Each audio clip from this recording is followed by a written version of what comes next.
Praise God.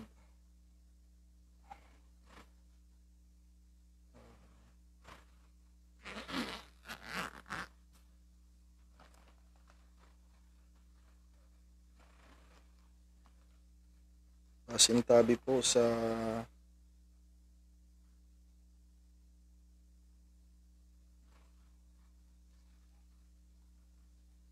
kahinaan ng signal. Mahina po yung signal kaya nawa po ay naririnig niyo ako. Purihin ng Panginoon. So sa gabing pong ito ay itutuloy po natin ang mga salita ng Panginoon na ayon sa ating tema ay we need to study and grow according to the Bible. We need to study to show ourselves approved unto God. At the same time, we need to grow in grace and in the knowledge of our Lord. Kaya habang hinihintay natin ang Panginoon ay yan po ang ating gampanin. Tayo po ay mag-aral, magpalago upang magampanan natin ang ating tungkulin bilang mga Kristiyano po at mananampalataya. Kaya sa ating series na Christian Analogy or Analogies ay napasimulan na po nating pinag-aaral ang bagay na ginagamit ng Biblia ng mga analogy sapagkat bilang Kristiyano po ay kapag wala tayong idea sa term na Kristyanismo o pagiging Kristiyano ay nangangapa tayo. Kaya sa karunungan at kagalingan ng Diyos ay gumagamit siya ng mga analogy. Pag sinabi pong analogy ay resemblance, kahalintulad, na ito pong Biblia ay punong-puno ng mga kahalintulad sa mga Kristiyano upang malubos nating maintindihan ang pagiging Kristiyano natin sa mundo pong ito. At sa mga napagdaanan nating pag-aaral, tayo po ay obviously natatawag na mga tupa. At sa ating pag-aaral sa mga nagdaan, ang mga tupa pala ay naiiba sa kambing na ang kambing iba palang kinakain ng mga tupa. At hindi lang yan, ang mga kambing ay kayang mabuhay ng walang pastor, shepherd, at ang mga tupa naman ay hindi kayang mabuhay ng walang gabay ng pastol. At yan ay mga karagdagan. So ito pong isa pong karagdagang pag-aaral natin sa tagpong ito ay para malubos nating maunawaan ang ating pagiging Kristiyano. So naway tulungan tayo ng Panginoon at gaya po ng lagi kong sinasabi sa mga kapatid sa aming pag-aaral, sa mga nagdaang pag-aaral, ang pag-aaral natin sa salita ng Diyos, ang Diyos po ang magdaragdag sa atin ng karunungan. Kaya mag-aaral lang po tayo. And I believe na ang Panginoong Diyos ang magdaragdag sa atin ng kaalaman. So, tulungan tayo ng Panginoon. Sa gabing ito po ay manalangin tayo. Tumiling tayo ng tulong ng Panginoon. Pabor sa Panginoong Diyos dahil humihina po ang signal. Hindi ko po alam. At patuloy tayong lumapit sa Panginoon. Pagbati sa inyong lahat, mga kapatid, kakabsat, ay pagbati sa inyong lahat sa pangalan ng Panginoon. Narito pang virus at mag-ingat tayong lahat. Dalangin ko na nasa mabuti tayong kalagayan. Nandito pang virus pero nandito rin ang ating Panginoong Diyos. So lumapit tayo sa Kanya, mga kapatid, sa pananalangin upang may handa ang ating puso. So manalangin tayo. Samahan niyo po ako. Pinupuri ka namin, Panginoong Hesukristo, nag-iisang Diyos na makapangyarihan sa lahat. Nagpapakumbaba kami, Panginoon. Nialay namin, Panginoong Diyos, ang aming puso at isipan sa gabing ito. ang aming kaluluwa at espiritu ay tinutuon namin sa iyo, Panginoong Diyos. At sa gabing ito, Panginoon, ay nagpapasalamat kami sa maghapong binigay mo sa amin. At naniniwala kami na sa maghapon na yan, you will conclude this day, Panginoong Diyos. Ang araw na ito ay tatapusin mo ng biyaya mo sa bawat isa sa amin. Kaya, O Diyos, dalangin ko ang mayamang pag-iingat mo at proteksyon na patuloy mong igawad sa iyong mga anak, Panginoon. Samahan mo kaming patuloy, Panginoong Diyos, na alam namin, Panginoon, na nasa pakikipagbaka kami, na kung wala ka, Panginoon, ay wala kaming magagawa. Ngunit sa tiwala namin at paniniwala namin sa iyo, Panginoong Diyos, naniniwala kami na mayroon kang gagawing magandang bagay sa aming mga buhay. Kaya pagpalain mo po ang bawat isa, Panginoon, at dalangin namin na ikaw ang kumatagpo sa lahat ng uri, Panginoong Diyos, ng pangangailangan ng iyong mga kagalingan, kalakasang espiritual, Panginoong Diyos, ano man ang pangangailangang material, Panginoon. So, patuloy naming inaasang tutulong, Panginoon. I-lead mo kami, Panginoong Diyos, lalong-lalo na po sa aming pag-aaral sa gabing ito, sapagkat kung wala ka, Panginoon, ay wala kaming magagawa. Ngunit sa tulong mo, as we pray for the spirit of illumination and understanding, and by the gift and power in every one of us, Lord, bless us, O Lord Jesus Christ. Tulungan mo kami, Panginoon, at maluwalhati ka, Panginoong Diyos, sa aming kalagitnaan. We claim all these things, Lord, giving all the glory and praise to your name. In the name of the Lord Jesus Christ, we pray. Praise God. So now unto the King eternal, immortal, and invisible, the only wise God, be honor and glory forever and ever. Amen. So sa gabi pong ito, ang pag-aaralan natin ay hahanguin natin sa Book of John, mga kapatid. Book of John, chapter number 15. So we are in the Christian Analogies on our 6th session, mga kapatid. Besides sa mga previous Bible studies natin, tayo po ngayon ay nasa pang-anim na pagtatalakay sa Christian Analogies. So purihin ang Panginoon at tayo po ay magpapatuloy. Dito po sa Book of John, ang Book of John po ay naiiba sa tatlong synoptic gospel. Yung Book of Matthew, Mark, Luke ay halos magkakapareho, halos magkakahalintulad sila.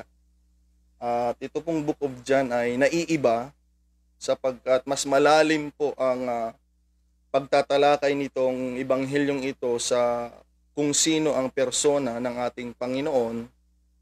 At mga kapatid, tumutukoy ito sa kanyang karamihan sa kanyang pagkakasulat ay tumutukoy sa pagka-Diyos ng ating Panginoong Jesucristo. So sa gabing ito ay hahanguin natin ang ating teksto po dito sa verse number 5. Okay? So reading in the Bible, mga kapatid, in John chapter 15,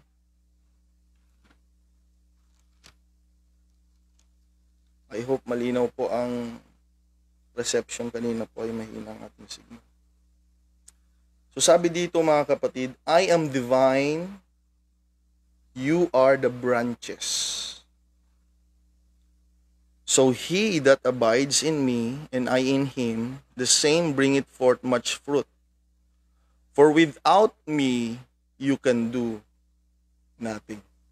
So dito po, mga kapatid, sa ating pagtatalakay ay malinaw na ang naihalintulad po tayo sa branches, sa branch, mga kapatid, sa isang sanga. Kaya pag-aaralan po natin ito upang malubos nating madagdagan ng ating kaalaman patungkol sa ating pagkakakristyano, mga kapatid, at alam natin at magagampanan natin ang kalooban ng Diyos at makikilala natin tayo. Okay? Upon understanding Christian analogies, we will give further knowledge kung sino po tayo, mga kapatid, para malaman natin. So, purihin ang Panginoon. So, pag sinabing vine, mga kapatid, when we look at it in the Bible, pag sinabing vine in Psalms, beside the book of Psalms, marami pa pong mga verses, but I choose this particular verse upang ma-educate tayo mga kapatid, dahil sabi dito sa Psalms chapter 80 concerning vine mga kapatid, Psalms chapter 80 verse 7 through 8 and verse 14 through 15. It says, mga kapatid, "Turn us again, O God of hosts, and cause thy face to shine, and we shall be saved. For thou hast brought a vine out of Egypt." Okay, so pansinin natin yan. "Thou hast cast out the heathen and planted it." Verse 14, "Return, we beseech thee, O God of hosts. Look down from heaven, and behold, and visit this vine." So yung vine na lumabas sa Egypt ay hinihiling muli ng writer, mga kapatid, na bisitahin sila. Okay? So in verse 15 says, "And the vineyard which thy right hand had planted, and the branch that thou madest strong for thyself." So, pag sinabi pong vine sa Biblia, ito po ay tumutukoy, it is a symbol of God's people. Okay? So, kapag binasa lang natin yung John chapter 15, mga kapatid, may mga bagay na hindi natin malulubos ang kaunawaan, pero sa tulong po ng ating pag-aaral sa mga salita ng Panginoon, pag sinabi palang vine, mga kapatid, sa Biblia, ito po ay hindi lamang literal na pananim. Okay? Ito pala ay tumutukoy, mga kapatid, sa mga anak ng Diyos, sa tao ng Diyos, sa mga anak ng Panginoon, mga kapatid. Kaya sa text natin na kinuha na natin, mga kapatid, sa John chapter 15, ito po ay sinulat, okay, sa mga sanga, mga kapatid, at ipinangaral ng Panginoon kung gaano kahalaga ang sanga na nakadugtong sa puno. Para mas diretso ko pong maipahayag sa inyo ang mensahe noon, ini-establish pa lang ng Panginoon ang mga puso ng tao para magkaroon ng connection sa Kanya. So that time, wala pa pong official na church, mga kapatid, wala pa.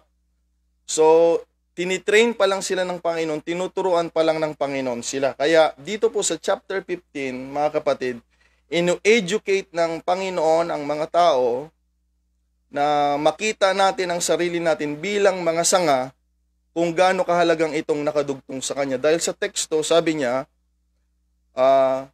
wala kayong magagawa kung hindi kayo nakadugtong sa akin.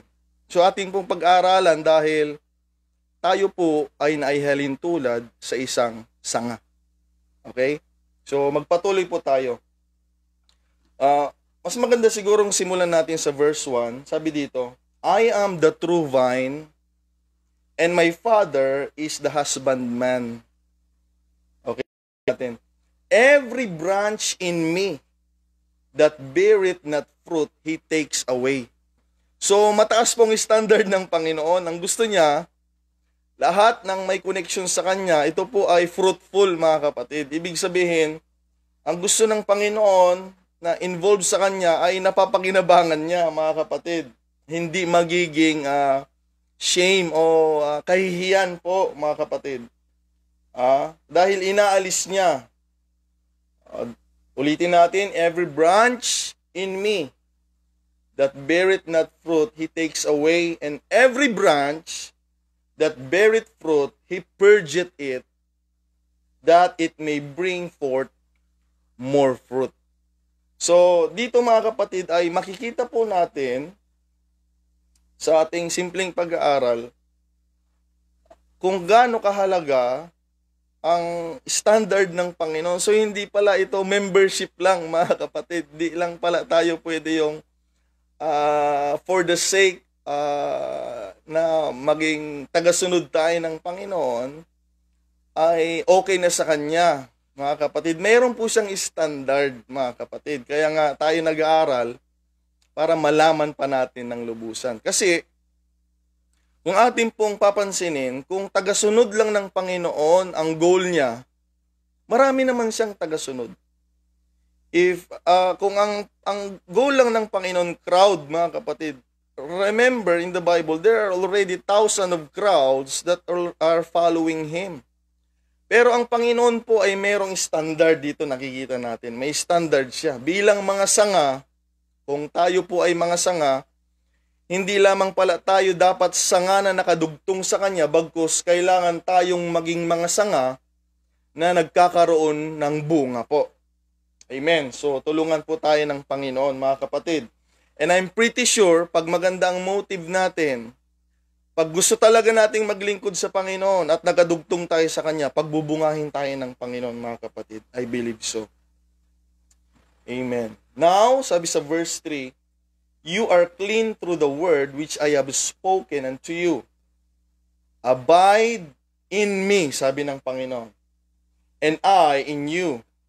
As the branch cannot bear fruit of itself, except it abide in the vine, mga kapatid, no more can ye except ye abide in me. So, nagiging dito naman, pinapakita ng Panginoon ng kahalagahan ng isang sanga. Nagiging mahalaga ang sanga kung ito ay nakadugtong. Amen. Dahil alam natin na ang source ng sanga, mga kapatid, ay nasa puno po. Ay tutuloy natin, I am the vine, sabi muli ng Panginoon, and you are the branches. So mga kapatid, tayo po ay nahilin tulad sa mga sanga. So kailangan alamin natin ang kahalagahan ng sanga, ano ba ang meron dito upang maunawaan din natin sa ating mga sarili kung paano tayo mabuhay bilang Kristiyano sa mundong ito, mga kapatid. Sabi niya, he that abides in me and I in him, the same bringeth forth much fruit. For without me, you can do nothing. If a man abide not in me.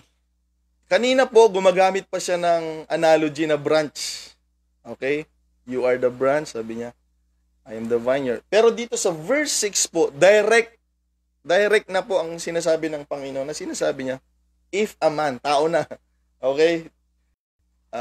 Talagang tinukoy na ng Panginoon yung gusto niyang tukuyin po dito. If a man abide not in me, he is cast forth as a branch, para ding sanga, and is withered, and men gather them and cast them into the fire, and they are burned.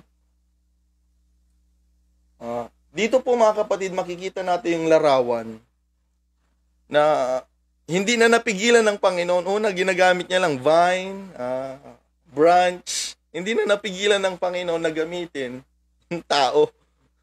So, sa madalit sabi po ay nadulas na talagang sinabi na diniretso na ng Panginoon sa kanyang mga pananalita na itong mga sanga, ang tinutukoy niya po ay mga tao, mga kapatid.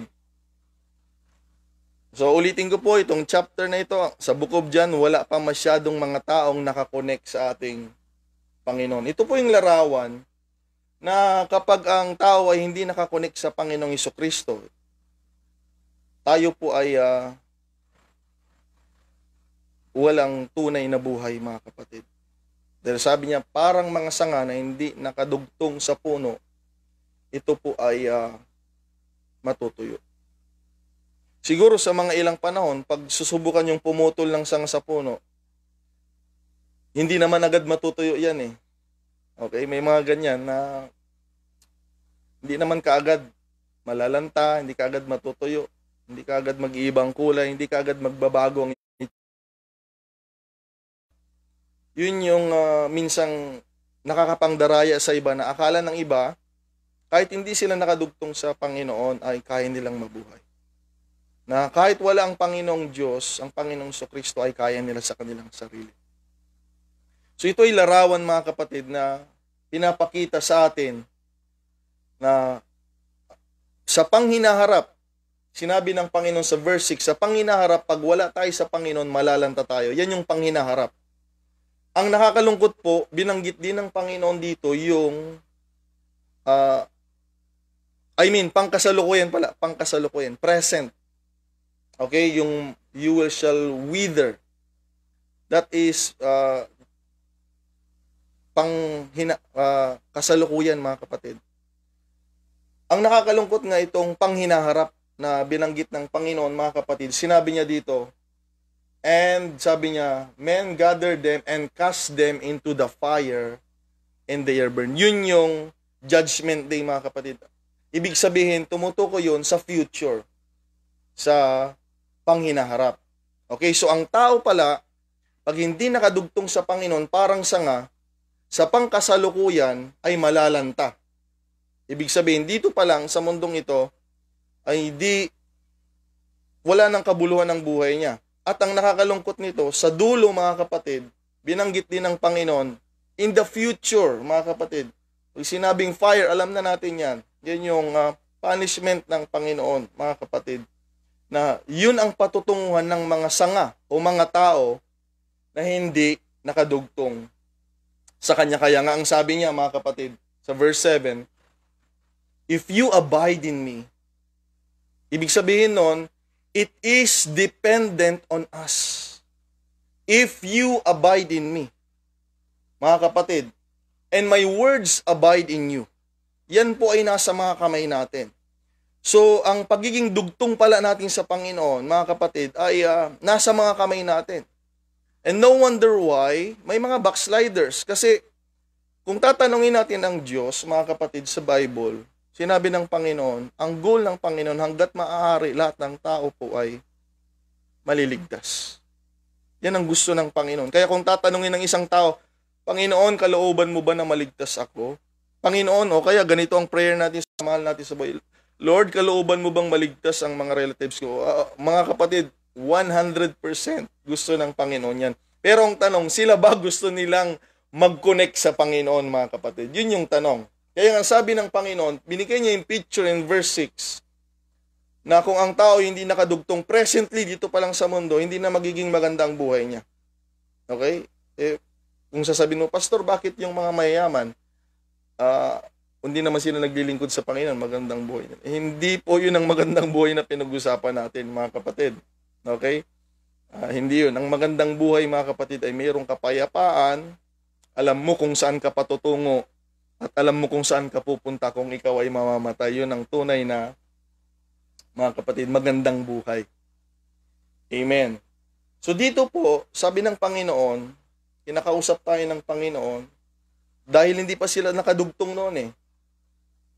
If you abide in me, and my words abide in you, you shall ask what you will, and it shall be done unto you. So ulitin ko po kung tatanungin natin ang Diyos, kung sasama tayo sa Kanya, kung tatanungin natin siya kung gusto niya. Kaya ang tanong, tayo ba, gusto ba nating dumugtong sa Kanya bilang mga sanga? Amen. Because our lesson for today as Christian analogy, mga kapatid, we are so-called branch o mga sanga or branches. So yun ay, mga kapatid, binigay na ng Panginoon sa ating mga kamay. Kaya nga, sa tagpong ito, sa panahong ito nating kinakaharap, lalo pa nawa tayong dumugtong sa Panginoon.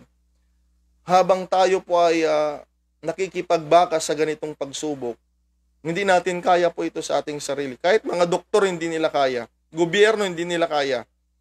Kaya nga lalo pa tayo nawang magkaroon ng connection sa ating Panginoon. Amen. Dahil ang sabi niya, kung nakadugtong tayo sa Kanya at ang salita niya, anuman ang ating kahilingan, ay ipagkakaloob ng ating Panginoon. Ganyan kabuti po ang ating Panginoon. Here is my Father glorified, sabi ng Panginoon, that you bear much fruit. Bumalik na naman tayo sa standard ng Panginoon. Hindi lang magbunga, kung hindi magbunga ng marami. So ayaw lang pala ng Panginoon na nakadugtong yung mga sanga, kung hindi ang mga sanga po ay gusto niyang makitang magbunga ng marami. Ibig sabihin, malago. Amen. Dahil pag ang sanga hindi malago, punong-puno yan ng mga insekto, hindi yan makakapagbulaklak, hindi yan magbubunga. Pero pag ang sanga na naalagaan, mga kapatid, malago, yan po ay nagiging mabunga at napapakinabangan ng nagmamay-ari. Supurihin ng pangalan ng Panginoon. So, tulungan tayo ng Panginoong Diyos na sa tagpong ito po ay malubos natin. Okay? Ang ating kaunawaan. Dahil kung titignan natin, sabi ng Panginoon, ang tao ay parang mga sanga. Okay? Alam nyo kung ano lang ang pagkakaiba ng dalawang sanga na nakadugtong kay Jesus Christ? Napansin ko po, isa lang. Pareho silang sanga. Tayong mga tao, pare-pareho lang tayo. Pero ang pagkakaiba lang natin, pag nakadugtong tayo sa Panginoon, ito po mga kapatid ang napansin ko. Ang difference po ay sanga na may bunga at sanga na hindi nagbubunga. Amen. Kaya, yan ay dependent sa atin, sabi ng Panginoon. If you abide in me and my words abide in you. Yun ay nakadepende po sa atin. Kung tatanungin ulit natin ang nagmamayari ng vineyard, ang Panginoon, gusto ba niya na maging mabunga ang mga sanga? Ay, siyempre po. Sino po ba ang ayaw na ang tanim niya ay walang mga bunga? Amen? Sabi nga ng kasabihan, ang puno daw na mabunga ay binabato. Dahil siguro sa bunga. Pero mas binabato ang mga sanga na ayaw magbunga. Okay? Binabato po yung mga nagbubunga. Pero mas binabato ng may kasamang sumpa yung mga sanga na hindi nagbubunga. Sabi nga nila, ay wala namang silbi itong halaman na ito.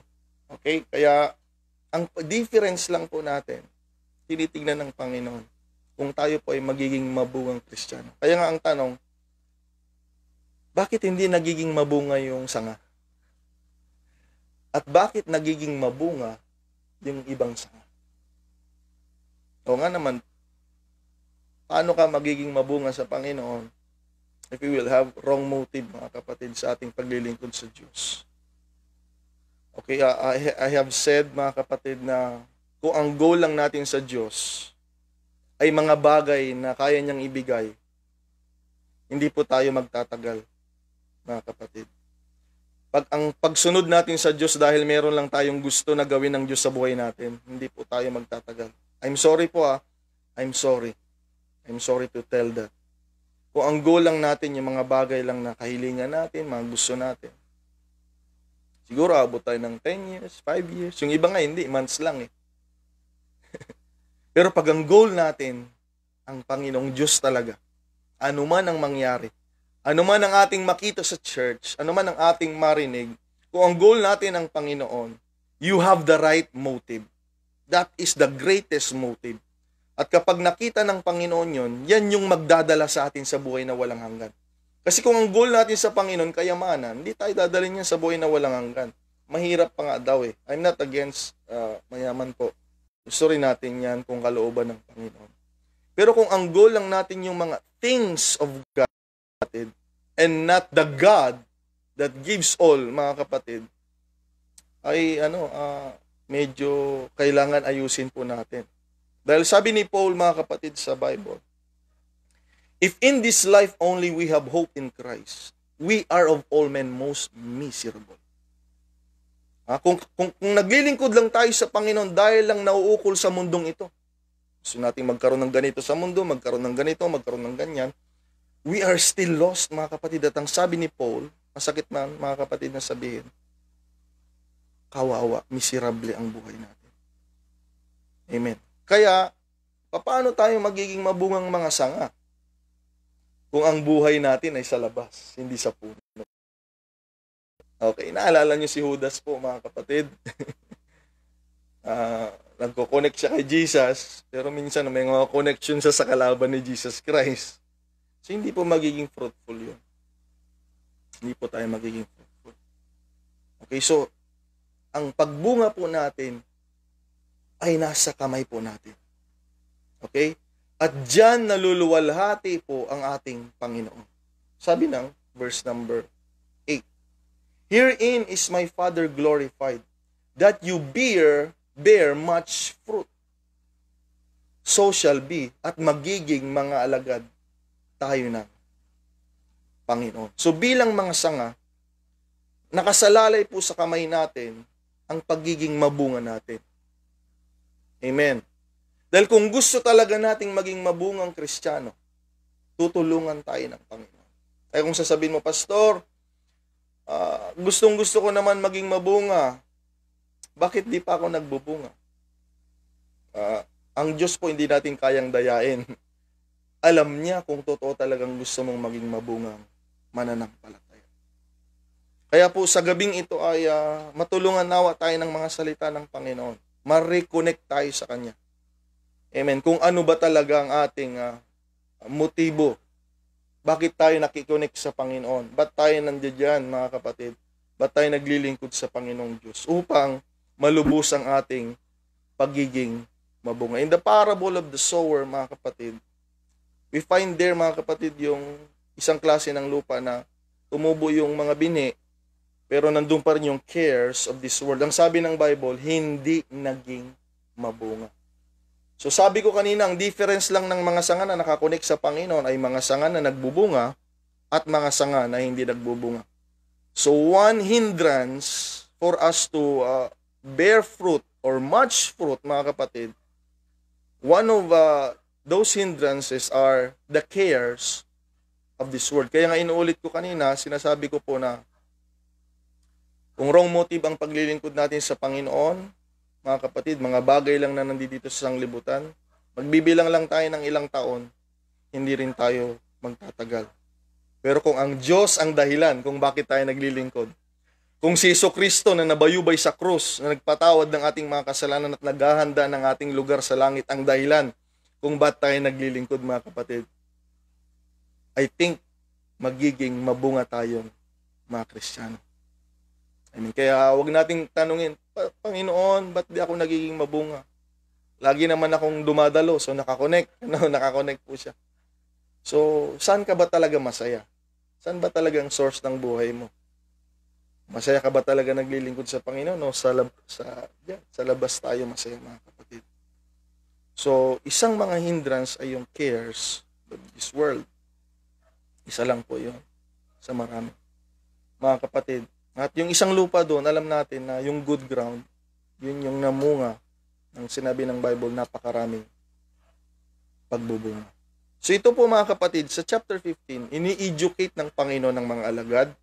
Ini-educate ng Panginoon yung mga hindi pa alagad. Kaya sabi niya, so shall you be my disciples. So kausap pa niya dito yung mga taong wala pa talagang connection sa Kanya, mga kapatid. So amen, purihin ng Panginoon. At sa ating pagpapatuloy, bilang mga Kristiyano na, okay? Bilang mga Kristiyano na tayo. Dito sa Book of Romans, mga kapatid, ay meron po tayong gustong papansinin dito sa Romans chapter number 11. At ang Book of Romans po ay isinulat ni Apostle Paul. Okay? Ang pangalan niya ay Saul in Hebrew. Yung pangalan niya sa mga Hudyo ay Saul, mga kapatid. Si Apostle Paul po ay sumulat sa Christians in Rome. Okay, ibig sabihin ito po ay church sa Rome, mga kapatid. Kaya Book of Romans, tumutukoy sa mga tao, sa church po. Amen. At ito po, hindi lang po ito sinulat para sa mga Hudyo lang. Most of the time, mostly ang alam natin, sinulat ang Romans para lang sa mga Hudyo. On the particular verse na babasahin natin, malalaman natin na hindi lamang ito sinulat sa mga Hudyo. Ito rin po ay sinulat sa mga Jewish proselytes at also sa mga Hintil na kagaya natin. Kaya ito po ay applicable din sa atin. Directly, it was written intentionally to the Christians in Rome, mga kapatid, Jews, Jewish proselytes, and also the Gentiles. So, tayo bilang mga apostoliko na rin, tayo po ay pwedeng i-apply rin sa atin yung application nito, spiritually speaking po. Mga kapatid, so I want to read in Romans chapter 11, verse 13, beginning in verse 13. I want you to notice this. Kaya nga kung sasabihin natin, ang Romans para lang sa Jews, hindi rin kasi babasahin natin. Okay, let me read to you, brothers and sisters. For I speak to you Gentiles. See? I speak. So ang Romans po, ay pangangaral ni Apostle Pablo sa church na may mga members doon na Jews, may mga members doon na Jewish proselytes, at may mga members din doon na mga hintil kagaya natin mga kapatid. Amen. For I speak to you Gentiles, inasmuch as I am the apostle to the Gentiles. Sabi niya, I magnify mine office. Verse 14. Concerning the Gentiles, mga kapatid, if by any means I may provoke to emulation them which are my flesh, and might save some of them. 15, for if the casting away of them be the reconciling of the world. So kapag yung pagkakawala nila, pagkakaalis nila, sabi ni Paul, ay ang pag-aayos naman niya sa sanglibutan.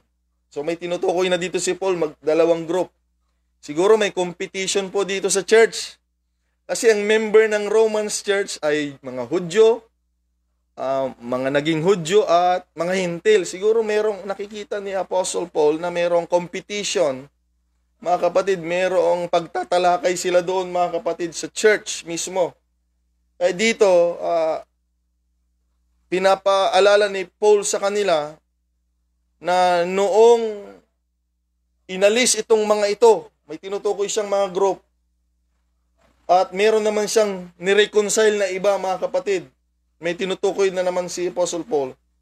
What shall the receiving of them be but life from the dead? Verse 16. For if the first fruit be holy, yung original, ito po ay tumutukoy sa mga Hudyo. Okay? The lamp is also holy. And if the root be holy, so are the branches.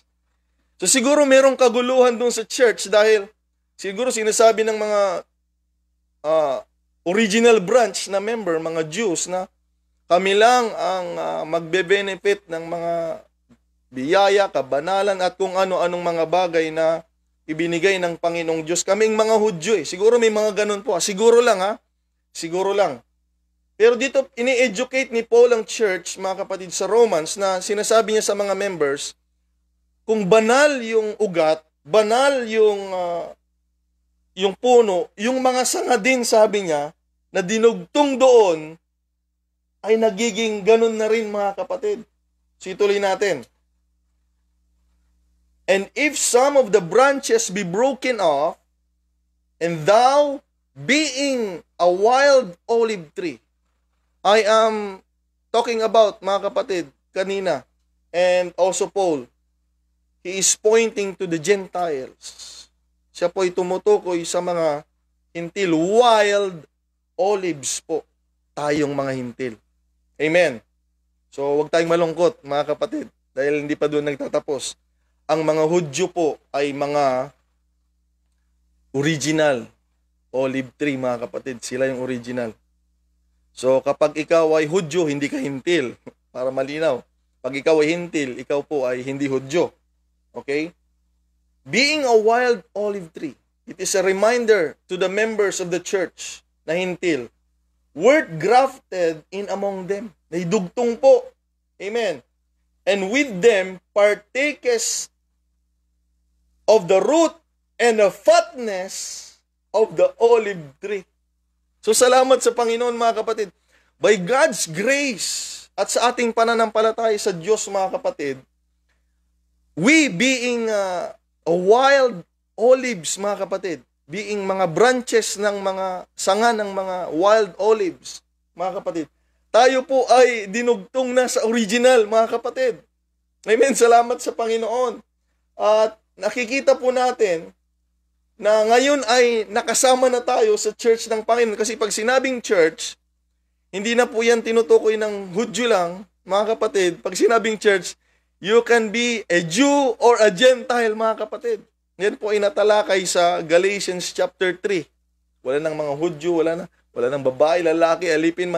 Yan ang maganda pag nag-involve tayo sa church, mga kapatid. Salamat sa ating Panginoon at sa kanyang biyaya, mga kapatid. Kaya dito natin makikita na hindi na sarili ng mga Hudyo yung biyayang pupunta sa kanilang mga original, mga kapatid, na olive tree, kung hindi sa lahat ng nakadugtong sa kanila ay mga partakers na rin tayo, hallelujah, ng mga bagay na para sa kanila.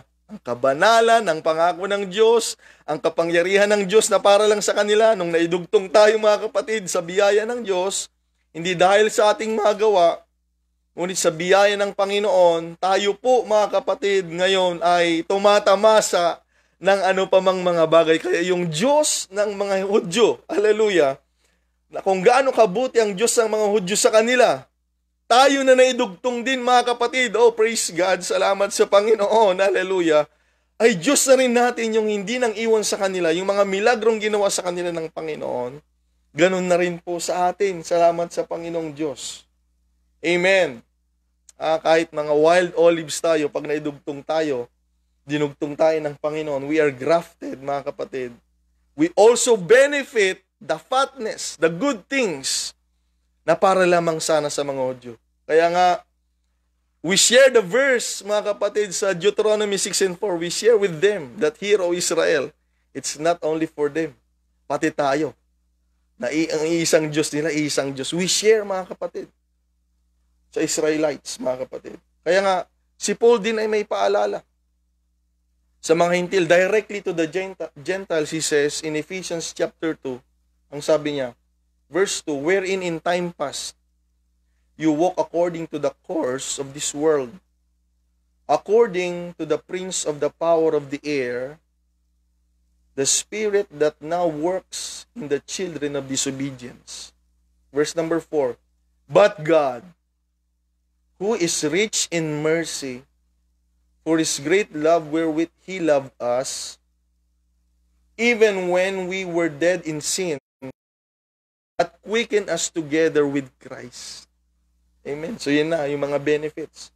By grace you are saved, and hath raised us up together, and made us sit together in heavenly places in Christ Jesus. Dito hindi lang mga Hudyo, mga kapatid. For by grace you are saved through faith. Okay? So ang tao ay hindi lamang naligtas po sa grasya. Kung grasya lang ang nakaligtas sa tao, lahat ng tao ligtas. Amen. So we need faith. Okay?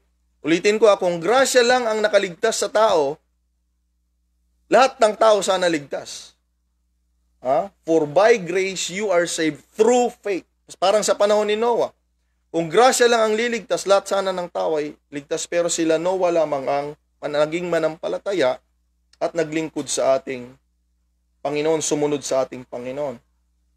And that not of yourselves, it is the gift of God. So, ulitin ko, bilang mga wild olive branches, mga kapatid, sa tulong ng awa at grasya ng Diyos, tapos nanampalataya tayo sa Kanya, naidugtong tayo sa Panginoon. Wherefore, remember that you being in time past Gentiles in the flesh, pagbabalikan natin, i-address natin sa branch, wild olives, mga kapatid, branches, who are called uncircumcision by the which is called the circumcision in the flesh made by hands. That at that time, may tinutukoy po yung nakaraan, you were without Christ. Hindi tayo nakadugtong sa Panginoon, mga kapatid, para tayong mga sanga na hindi nakadugtong sa Panginoon. Nandito tayo sa ibang pamumuhay bilang wild, mga kapatid. Amen. Yung original olives, mayroong direksyon sa kanilang Panginoon ng mga Hudyo. Pero tayo, mga kapatid, na wild olives, may kanya-kanya tayong ginodiyos, may kanya-kanya tayong paglilingkod sa Diyos, may kanya-kanya tayong paniniwala sa Diyos, mga kapatid. That's why maraming religion. Because of our imagination, mga kapatid, at kung ano ang na-perceive natin, yun ang tinatayuan nating paniniwala, na yun ang mali, mga kapatid. Pero nung nasumpungan tayo ng Panginoon bilang wild branches, bilang mga nasa labas tayong mga sanga, salamat sa Panginoon, mga kapatid, tayo po idinugtong sa puno, okay, sa kind of olive na kung saan ito po ay isang klase ng puno na iniingatan, pinuprovide ng Panginoon yung pangangailangan, binibless ng Panginoong Diyos, at hindi lang yan, ang effect ng blessing ay hanggang sa buhay na walang hanggan. Kaya nga, tayo, kung ating babalikan, na dating mga walang planong maglingkod sa Panginoon, salamat sa Diyos, may plano siya, may awa. Hinila tayo ng awa ng Diyos at biyaya ng Diyos, mga kapatid. At ngayon, nung nakadugtong na tayo sa Panginoon, ayaw na nating umalis dahil naintindihan natin kung gaano kaganda ang buhay ngayon, mga kapatid. Amen, na nasa piling tayo ng ating Panginoong Jesucristo. Okay, that at that time you were without Christ, concerning the wild olive branches, concerning the Gentiles, being aliens in commonwealth of Israel. Hindi tayo mga Hudyo, mga kapatid, hindi tayo taga-Israel. Amen. And strangers from the covenants of promise. Wala tayong, mga kapatid, kaalam-alam sa mga pangako ng Diyos. Wala tayong alam sa mga ginagawa ng Diyos sa kanila. Wala tayong alam dyan. Having no hope, walang pag-asa, mga kapatid. And without God in the world. Ganun ang ating kalagayan. Nung tayo po ay mga wild olive branches pa, mga kapatid. Amen. So salamat sa Panginoon sa pagtsatsaga ng mga nagtuturo sa atin. Now we have hope, mga kapatid. We will continue in verse number 13. It says, but now in Christ Jesus, you who sometimes were afar off are made nigh by the blood of Christ. Na tayo noon na malayo sa Kanya, mga kapatid, walang Diyos, sabi ng Bible, hindi natin kinikilala yung Diyos ng mga Israelita noon, ibang Diyos natin eh. Okay? Walang pag-asa, wala tayong alam sa pangako ng Panginoon, wala tayong alam sa gagawin ng Panginoon sa kanila. Pero sa pamamagitan ng dugo ng Panginoon, sa grasya at biyaya at awa ng Panginoon, mga kapatid, tayo po ay naidugtong na, mga kapatid, sa original na puno. Yung puno na binibindisyonan ng Panginoon, yung puno na iniingatan, yung puno na may direksyon ng Panginoon, yung puno, mga kapatid, na pinangakuan ng Diyos ng magagandang bagay. Hallelujah! Tayo na dating mga ligaw na puno, mga kapatid, pinutol tayong mga sanga at dinugtong tayo. Salamat sa ating Panginoon, mga kapatid. Amen. Kaya nga kung alalahanin natin sinabi ni Pablo, mga kapatid, the fatness of the roots, mga kapatid, ng original. Amen. Yung mga benefits ng original na yan, makikinabang na rin, mga kapatid, makikinabang na rin lahat ng nakadugtong. So kung ito yung original na puno, hallelujah, kahit ano man tayo, saan man tayo galing, kung dinugtong tayo ng Panginoong Diyos dyan, mga kapatid, lahat ng benefits na binigay, dineclare ng Panginoon, lahat ng pangako, lahat ng gagawin ng Panginoong Diyos sa original, mga kapatid, hallelujah, kasama na po tayo, hallelujah, na mabibiyayaan ng Panginoong Diyos. Hallelujah. Salamat sa Panginoon, mga kapatid. So ituloy natin yung text natin sa Romans chapter 11. Kasi mayroong paalala si Paul. So wag lang nating tignan yung benefits. Salamat sa Panginoon. Amen. So ibig sabihin yung benefits darating, mga kapatid. Amen. Darating yan pag dinugtong tayo sa original. Lahat ng fatness nila, ibig sabihin yun yung mga bendisyon at pagpapala nila, dadaloy na rin yun sa atin, mga kapatid. Hallelujah. Praise the name of the Lord. Amen. Ngunit meron siyang paalala dito sa members ng church sa Romans. Okay, in the book of Romans, nakita natin na hindi lamang mga Hudyo ang nandoon. may mga Gentiles din doon, mga Jewish proselytes na pinapaalalahanan ni Paul. Siguro ang dominant doon yung mga Hudyo dahil alam nila na sila yung merong Torah, Shema, mga kapatid, alam niyo yun, mga pangako sa lumang tipan. Itong mga Gentiles, wala eh. Wala po mga kapatid. Siguro nagiging dominant sila doon. At ito namang mga Gentiles na member ng Romans Church, Book of Romans, siguro sila yung parang kawawa, mga kapatid. Sila yung parang mga kapatid na dyan lang sa tabi-tabi.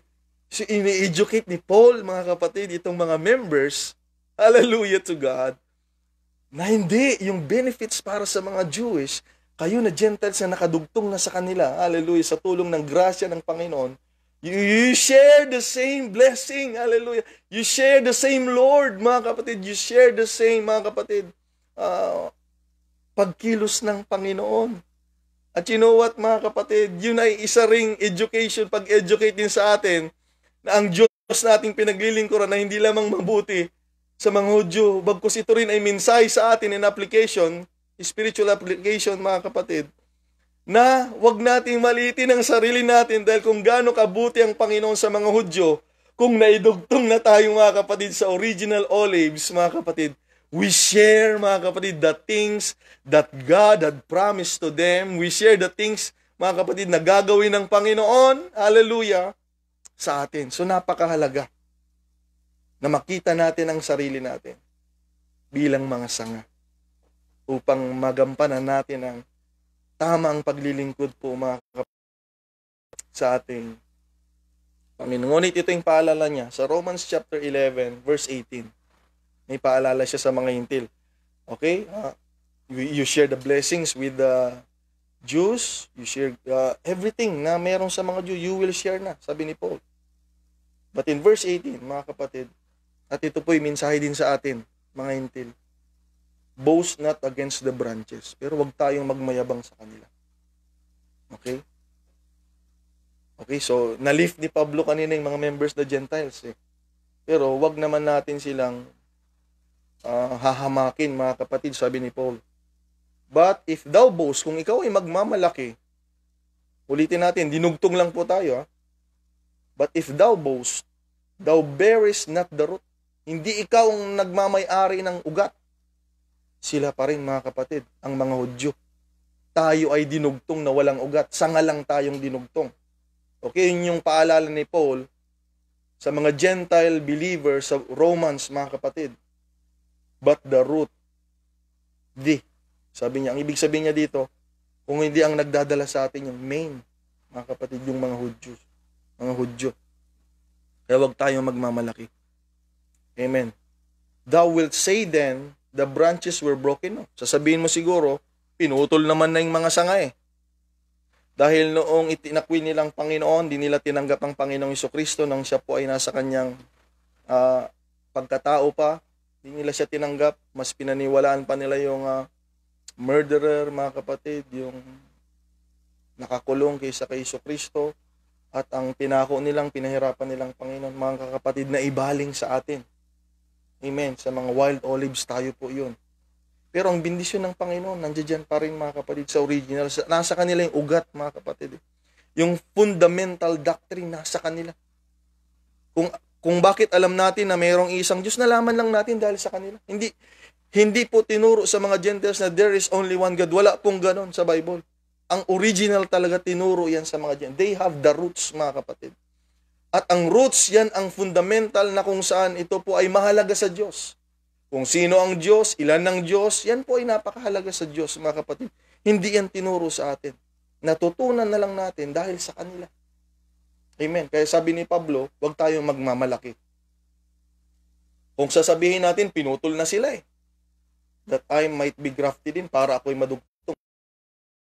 Paul sa verse 20, because of unbelief, they were broken off. And thou hast standest by faith. Be not high-minded, but fear. So ang sabi ni Paul sa atin, mga kapatid, na idinugtong lang sa puno, dapat tayong matakot. Huwag tayong magmamalaki. Dahil, mga kapatid, pinutol sila, pero tayo ay dinugtong lang sa pananampalataya. So ibig sabihin, ang nag-link sa atin, sa original na puno, ay pananampalataya. Amen.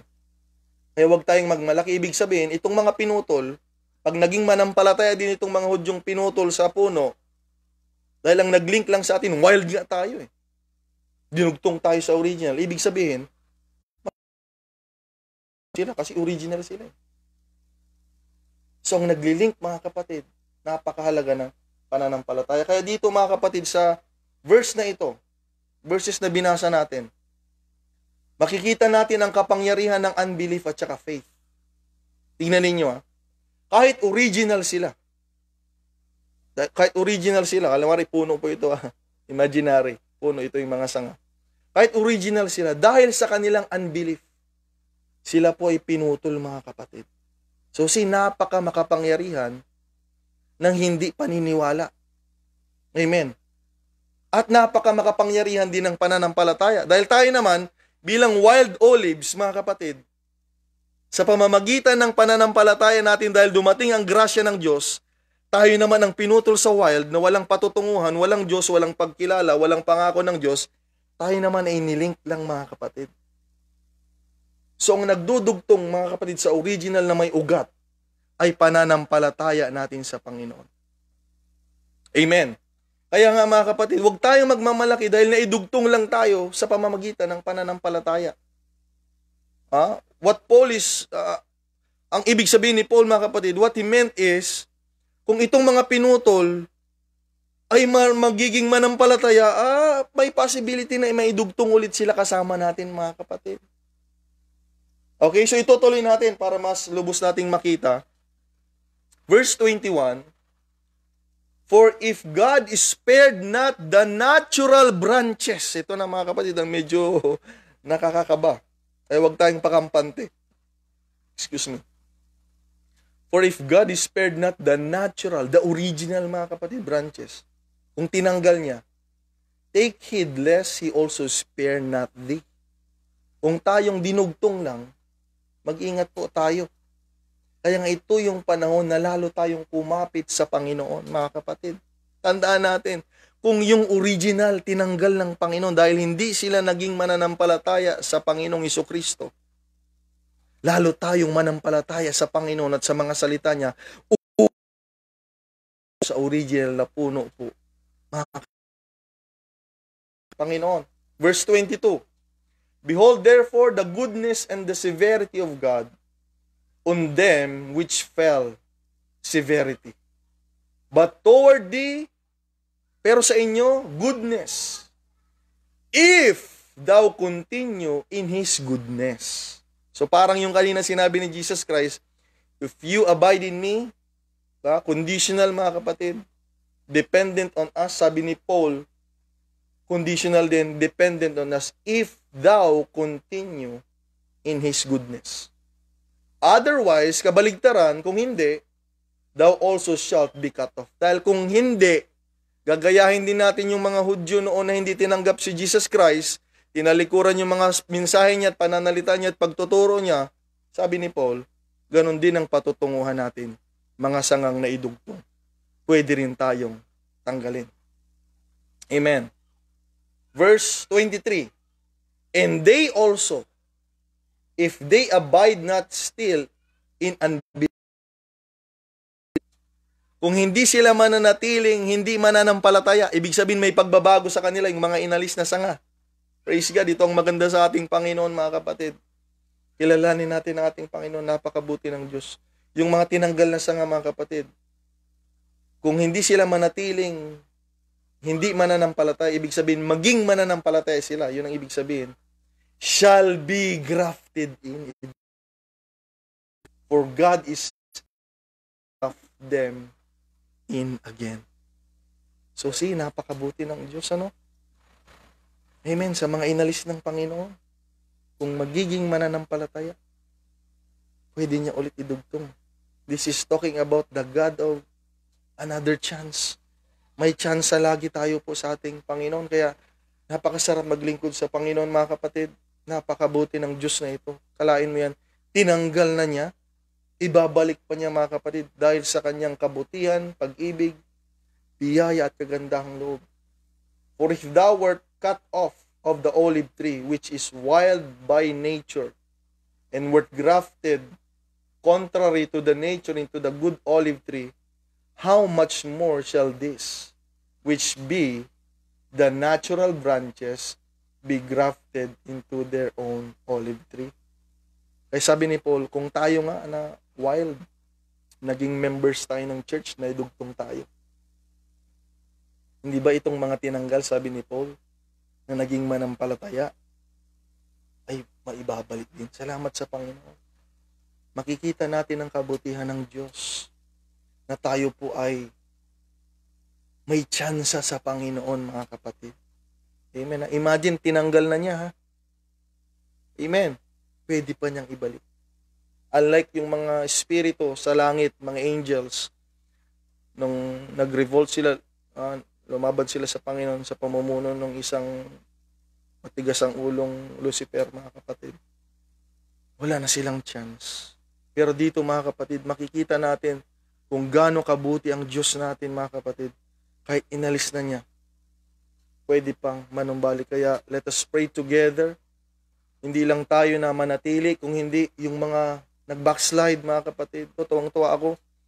Amen. Pag nakakita ko, 2 Sundays na nakita ko, mga kapatid nating matagal na hindi nagsisimba. Ang sarap ng pakiramdam. Yung mga pastor, naiintindihan nila ako pag nakita nila yung mga members na matagal nang hindi nag-a-attend ng church, tapos makikita mo yung mukha nila. At salamat din sa mga kapatiran na nagpapagamit na sila'y ma-encourage, mga kapatid. Kaya nga patuloy lang tayong magpalakas upang hindi tayo mahila ng sanglibutan. Hindi tayo mahila ng mga nanghina. Bagkus ang mangyari habang tayo nag-aaral, nagpapalago tayo at nagpapalakas, tayo po ang manghihila, mga kapatid. Ayan. Kaya ipakita natin sa kanila, nasa ating pag-aaral ngayon, August 6, ang Diyos ay nagbibigay ng chance na manumbalik ang mga sangang naputol na. Amen. Salamat sa Panginoon. Kausapin natin sila, mga kapatid, pag nasasalubong natin sila. There always be another chance to our good Lord, mga kapatid. Amen. Tulungan tayo ng Panginoon Diyos. So kanina, mga kapatid, sa Book of John, chapter 15, you are branches. Ngayon ay tumutukoy sa mga sangang wala pa talagang total connection sa Panginoon. Dito naman sa Romans chapter 11, ang kinakausap ni Paul dito, yung mga sangang naidugtong na sa Panginoon. Either Jew or Jewish proselytes or Gentiles, mga kapatid. Tayo po ay, what I mean is, kinakausap dito. So may mensahe doon sa hindi pa at meron ding mensahe sa atin na nakadugtong na. Okay, sa kanina sa John chapter 15, kaya nga sabi ng Panginoon, so shall you be my disciple. So magiging mga alagad pa lang yung mga kausap ng Panginoon. Hindi pa nakakonect sa Kanya. Dito sa Book of Romans, ang kausap ng Panginoon yung mga nakakonect na sa Kanya. Member na ng katawan ng ating Panginoon. At nakita natin, mga kapatid, kung gaano kaganda na tayo po ay naidugtong, mga kapatid, sa pamamagitan ng biyaya ng Diyos sa mga original na olive tree, mga kapatid. Amen. So this reminds us, as a church, mga kapatid, that we need to be continually abiding. Maging manatili tayo. Kaya nga, wala talaga yung turo sa Bible na once you are saved, you are always saved. Kaya dito, manatili tayong maging tapat sa Panginoon. Maglingkod lang po tayo, mga kapatid. Magpatuloy tayo. Stay connected. Kung saan tayo kinonect ng Panginoon, mga kapatid, magtiwala tayo sa Diyos. Manatili lang tayo dyan. Yan ang trabaho natin. I-maintain natin yung connection kung saan tayo kinonect ng Panginoon, mga kapatid. Huwag tayong papayag na may mag-aalis sa atin. Tayo po ay manatili kung saan tayo inilagay ng ating Panginoon. At you know what? Hindi nagkamali ang Diyos na ilagay ka niya sa church na yan. Hindi siya nagkamali, mga kapatid. So protect yourself na huwag kang mawala. Dahil diyan ka nilagay ng Panginoon, mga kapatid. Marami kang maririnig na pagtuturo. Marami kang maririnig sa mga tao para ikaw ay maalis diyan, mga kapatid. But tulungan tayo ng Panginoon. Nilagay ka ng Diyos diyan. Amen. Protect it. You are in the safe church, mga kapatid. Nasa kalooban ka ng Panginoon. At pangalawa, bilang mga dinugtong lang tayo sa mga original sanga, Hindi lang tayo kailangan manatiling nakadugtong, bagkus kailangan maging thankful tayo mga kapatid sa Diyos at huwag tayo magmamalaki. Ayun sinabi ni Paul sa church. Kayong mga hintil, you will share the blessings of the Jews, but wag, sabi niya doon, ang ginamit niyang word, boast, huwag tayo magmayabang, huwag tayo magmalaki. Dahil kung tayong mga dinugtong lang, madali tayong tanggalin. Sila yung mga original nga, pinutol, sabi ni Paul. Mas madali tayong tanggalin dahil i-ginraft lang tayo. So, ang gagawin natin mga kapatid, sa araw-araw ng ating buhay, maging mapagpasalamat tayo sa Diyos. Alam ninyo mga kapatid, nung na-convert po ako, isa sa pinapasalamatan ko sa Panginoon, ang iniiyakan ko noon, nung naliwanagan na ako na ito talaga yung tamang pananampalataya. Sabi ko, Lord, salamat dahil napakaraming religion, dito mo pa kami nilagay. So what we are going to do, being a wild olive branches that is now connected to the original olive tree, we need to be thankful always, mga kapatid. So ibig sabihin, sa pamamagitan ng pagpapasalamat natin sa Panginoon, and then we will serve God the more, mga kapatid. Amen. Ipakita natin sa mga tao, ipakita natin sa mga kapitbahay natin, mga kapatid, na tunay nga na ngayon naging member na tayo ng katawan ni Kristo. Binayayaan na ang buhay natin, mga kapatid. Amen. Lahat naman ng mga pastor, ang dalangin nila sa mga membro, magandang buhay. Gusto naming makita yan. Amen. Kaya pag nagde-dedicate kami ng mga bahay ninyo, masaya kami dahil nakikita ng mga tao, kasama ng prayer namin yan, na ang mga those that are called by the Lord, ay nakikita din yung kamay. The hands of the Lord are also working with them, mga kapatid. Amen. Yan gagawin natin. We need to be thankful. Pag may chance tayo maglingkod sa Panginoon, we need to be thankful, mga kapatid. Magpasalamat na tayo, dinugtong tayo dyan, kaysa wala tayo sa original tree. Amen. Ito lagi nating aalalahanin. Hindi tayo pwede magmalaki sa Panginoon. Lalo na yung may mga iba na, excuse me lang po, may alam na sila kanwari sa Bible, alam na nila yung Bible, kaya hindi na nila kailangan si brother, hindi na nila kailangan si sister, hindi na nila kailangan ng mga church leaders, hindi na nila kailangan ng congregation, hindi na nila kailangan ng services, dahil meron, mga kapatid, no, mga kapatid. We need to be connected still. We are just a wild olive branches. Amen. At now, we are so thankful to God, mga kapatid, that we share the benefits of the original, praise God, olive tree. Amen. So, si Peter, mayroon pong mensahe sa atin. 1 Peter chapter 2, verse 9 to 10. Ito na tayo. But you are a chosen generation. O nga naman, along so many, tayo pa yung napakaraming makasalanan, tayo pa yung napili. Kaya nga, kailangan tayo magpasalamat sa Diyos na tayo po ay pinutol niya sa pagiging wild at dinugtong niya tayo sa mga original branches, mga kapatid. We have a responsibility na tayo po ay maging kadugtong lagi na. Amen. Sa puno at maging mabungang Kristiyano according to John chapter 15 and according to the book of Romans chapter 11. You are a chosen generation, mga kapatid. O nga, no? Meron naman kayong kapitbahay na makasalanan. Marami namang addict sa Sambales, mga kapatid. But ako pa, napili ng Panginoon. Because we are chosen. Amen. Hallelujah. By the grace of God. Hallelujah. A royal priesthood, an holy nation, a peculiar people, special people, that you should show forth the praises of Him who called us, who had called you out of darkness into His marvelous light. Kaya kailangan nating maging mapagpasalamat, mapagmapuri sa Panginoon, mga kapatid. Amen.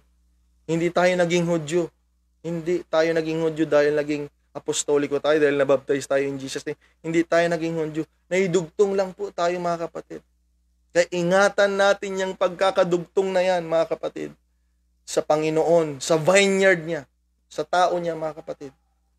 Tayo po ay nasa vineyard ng Panginoon, mga kapatid. Amen. Sa introduction natin, ibig sabihin ng vine sa Book of Psalms, that is dealing concerning to the people of God. Verse 10, which in time past, sabi ni Peter, in time past we're not a people. Okay, ibig sabihin, hindi tayo mga tao ng Panginoon noon. But are now the people of God.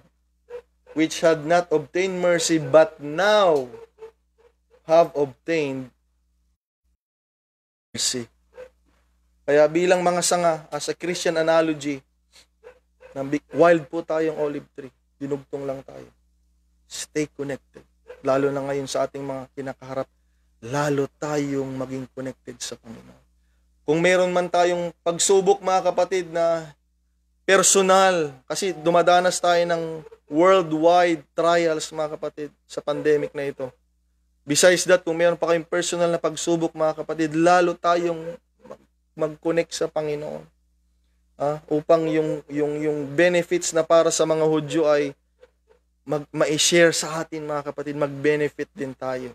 Amen. Amen. Dahil sabi ng Panginoong Hesus, pag tinanggal mo yan, yung sanga na yan ay malalanta. Yun ay tumutukoy sa panghinaharap. Sa pangkasalukuyan. At sinabi niya, at yan din ay susunugin. Yan yung judgment pang hinaharap, mga kapatid. Kaya I encourage you, brothers and sisters, patuloy po tayo sa Panginoon bilang mga sanga. Ibig sabihin, hindi natin kayang mabuhay pag hindi tayo nakadugtong sa puno. Bilang mga sanga, kung tayo po ay nakadugtong sa ibang puno, iba ang masisipsip nating, mga kapatid, fatness or nutrients niya. So nilagay tayo ng Panginoon dito dahil alam ng Panginoon ang mas makakabuti sa atin. Kaya huwag tayong mag-rely, mga kapatid, sa mga pinagpapalang wild olive trees, mga kapatid. Tignan natin kung gaano pinagpala yung puno na kung saan tayo po ay dinugtong ng ating butihing Panginoong Diyos.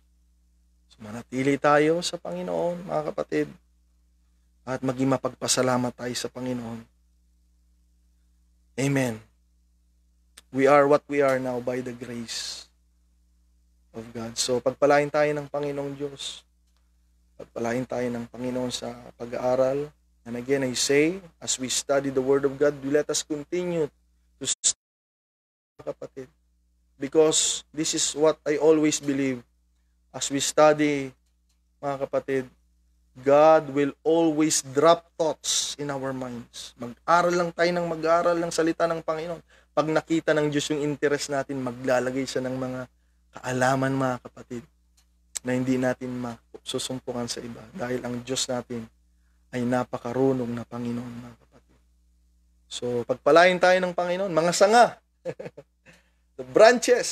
Amen. Hallelujah. Huwag mo nang maliitin ang sarili mo na idugtong tayo sa pinagpalang puno, mga kapatid. Magpatuloy tayo. Amen. No matter what. Ano man ang bagyo, mga kapatid, mag-connect lang tayo sa pinagpalang puno na ito. At hindi tayo papabayaan ng ating Panginoon, mga kapatid. So, purihin ng Panginoon. That is the word of the Lord tonight, mga kapatid. And I hope na na-bless po tayo ng Panginoon. And I believe so. I-bless po tayo ng Panginoong Diyos. Amen. Higit pa sa ating mga So, purihin ng Panginoon sa gabing ito. Please join with me to give all the glory to God, mga kapatid. At nawa ay samantalahin natin ang pagkakataon habang may panahon tayong mag-aral.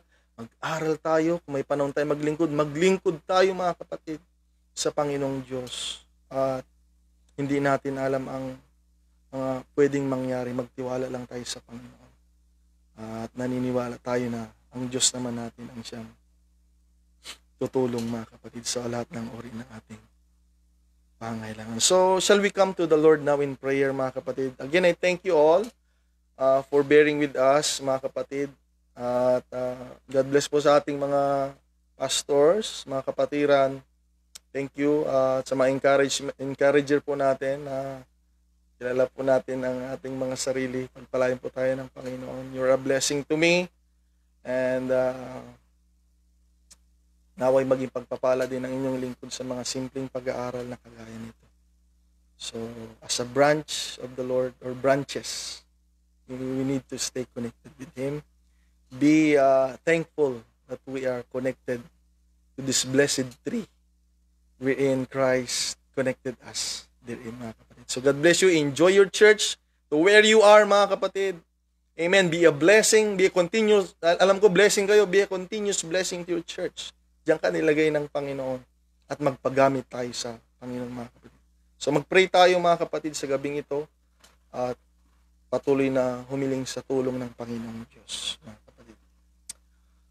Hallelujah! Oh, praise God! Pinupuri ka namin, nag-iisa at makapangyarihang Diyos sa gabing ito. Maraming salamat po, Panginoon, sa gabing ito na pinahiram mo sa amin minsan pa upang mag-aral ng mga salita mo. Lord God, tinataas ka namin sapagkat sa aming mga sarili po ay wala kaming magagawa. Na minsan pa'y napaalalahanan kami na dati lamang kaming mga ligaw na ulibo, Panginoong Diyos. Ngunit salamat sa iyo, Panginoon, na kami po ay dinugtong mo, Panginoong Diyos, sa pinagpalang puno ng ulibo. Na ito'y mga taong pinangakuan mo, Panginoong Diyos, binindisyonan mo, at ngayon ay tinatamasa namin ang pagpapalang para sana na sa kanila, Panginoon. Kaya dalangin namin, Ama, sa gabing ito, Panginoong Diyos. Lord God, help us na hindi kami mawala, Panginoon Diyos, sa paglalagay mo sa amin. O Lord, ano man ang kaguluhang gumugulo sa isipan ng iyong mga anak, Panginoon, Lord, in the name of Jesus, sinasaway namin ang mga espiritu, Panginoon, nagbumabagabag sa kanila, Lord, bigyan mo sila ng kaliwanagan. Kung gaano kaganda, Panginoon, ang manatilit maglingkod sa iyo, Panginoon. Lord, magliwanag ka sa kanilang buhay, Panginoong Diyos. Nawa makita nila, Panginoon, ang kaya mong gawin, Panginoon, at magagawa mo sa amin. At higit sa lahat, Panginoong Diyos, ipakita mo ang magandang buhay na walang hanggan na ipinangako mo, Panginoon, sa mga naglilingkod sa iyo, Panginoon. Kaya Lord, patuloy kami nagpapakumbaba. Lord Jesus, salamat po, Panginoon, sa pag-alis mo sa amin, sa mga punong ligaw, Panginoon, na pinagmulan namin. Lord, na lugar, Panginoong Diyos, na kung saan walang kinikilalang Diyos, walang pag-asa, Panginoon, walang pangako mo ngayon. Lord, salamat. Dinala mo kami sa dako, Panginoon. Dinugtong mo kami, Lord Jesus Christ, sa pinagpala mong dako, Panginoon. E dalangin namin, Panginoon, ipakita mo, Panginoon, ang iyong mapagpalang kamay sa aming buhay. Sa bawat isa sa amin, Lord, I pray, stretch forth your hands to each and every one of us. Na ang kamay na yan, Panginoon, Lord, ang sasaway sa gawa ng kaaway. Sasaway sa mga, Panginoon, karamdaman sa katawan namin, Panginoon. Sa mga bumabagabag, Lord, sa iyong mga anak, in the name of Jesus, Lord, iunat mong iyong mapagpalang kamay. At ang iyong mapagpalang kamay din na yan, Panginoon, ang siyang mag-aabot ng pagpapala mo, kahilingan ng iyong mga anak, Panginoon, at pangangailangan namin, Lord. Continue to encourage us, O Lord, that your words are true, Lord God, that your grace, Lord God, is in us, O God. At patuloy mong iparamdam ang pag-ibig mo sa amin, kagaya ng pag-aaral namin sa gabing ito, Lord. Salamat po, Panginoong Diyos. Lord God, ng iyong kamay na nawang yan ang patuloy na mag-ingat sa aming nakadugtong sa puno, Panginoon, na kung saan mo kami nilagay, Lord. Patnubayan mo po ang bawat isa, Lord. Ilayo mo kami sa kapahamakan. Ilayo mo kami sa gawa ng kaaway, Panginoon. Ingatan mong mga kapatiran.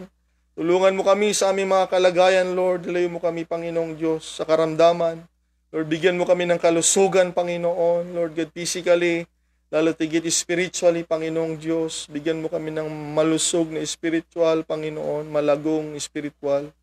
Panginoon, tulungan mo kami upang maging makapit kami sa puno, Panginoon, na ulibo na pinaglagyan mo sa amin. Pagpalain mong bawat isa, bigyan mo kami, Panginoon, sa gabing ito ng maayos na kapahingaan, kapayapaan, kagalakan sa presensya mo at salita mo, Panginoon, kung paano ang ginawa mo sa aming mga buhay kayo, O Diyos. We recognize and acknowledge all the things that you have done.